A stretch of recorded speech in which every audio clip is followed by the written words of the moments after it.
But, fellow citizens, pardon me, allow me to ask, why am I called upon to speak here today? What have I or those I represent to do with your national independence? Are the great principles of political freedom and of national justice embodied in the Declaration of Independence extended to us? And am I therefore called upon to express devout gratitude resulting from your independence to us?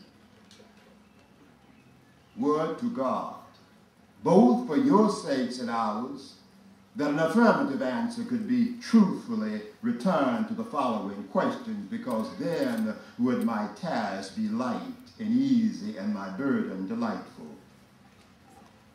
For who is there among us that a nation's sympathy could not warm him? Who so obdurate and dead to the claims of gratitude that would not thankfully acknowledge such priceless benefits? Who so stolid and selfish that would not give voice to swell the hallelujahs of a nation jubilee when the chains of servitude had been torn from its limbs? I am not that man. At a time like that, the dumb might eloquently speak and the lame man leap as a hare, but such is not the state of the case. I said with a sad sense of the disparity between us that I'm not included within the pale of this glorious anniversary. Your high independence only reveals the immeasurable distance between us. The blessings in which you this day rejoice are not enjoyed in common. The rich inheritance of justice and liberty and prosperity bequeathed by your fathers is shared by you, not by me. You may rejoice, I must mourn. To drag a man in fetters into the grand illuminated temple of liberty and to call upon him to join you in joyous anthems were inhuman mockery and sacrilegious irony. Do you mean, fellow citizens, to mock me by asking me to speak here today?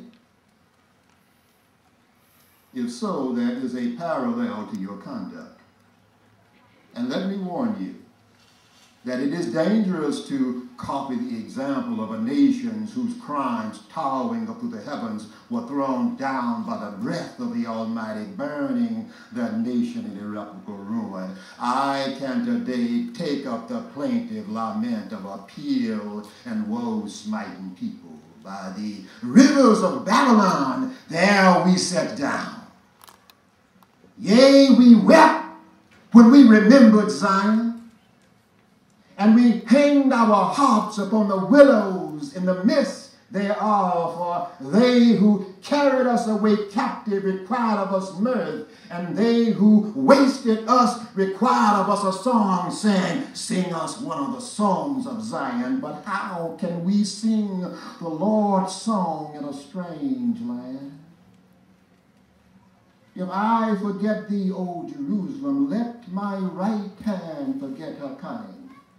If I do not faithfully remember thee, let my tongue cleave to the roof of my mouth.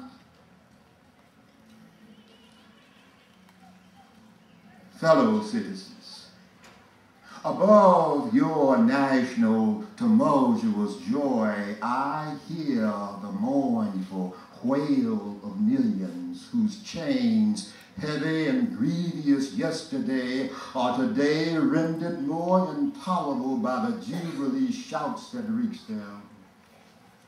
If I do forget, if I do not faithfully remember their bleeding sorrows this day, may my right hand forget her cunning, and may my tongue cleave to the roof of my mouth. To forget them and to chime in would be treason most scandalous and shocking, and would make me a reproach before God and the world.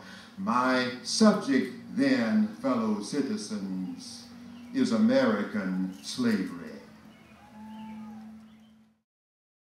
Hi there.